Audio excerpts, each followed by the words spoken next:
Hello, gentlemen. My name is Vivian Pine, and I'm from Tarzana, California. And my question is, for a new investor buying stocks today, would you recommend that they buy a low-cost S&P index fund or Berkshire Hathaway, and why?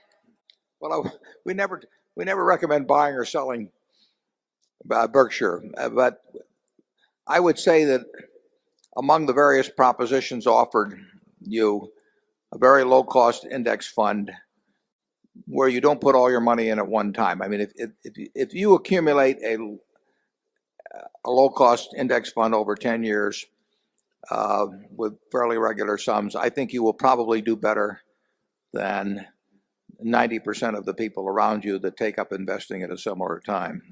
Charlie? I would agree with that totally.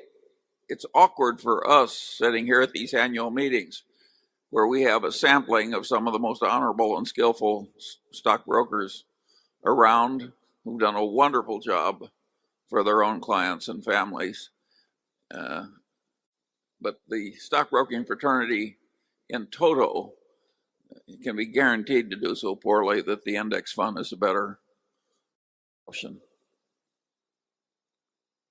We'll go to number one again.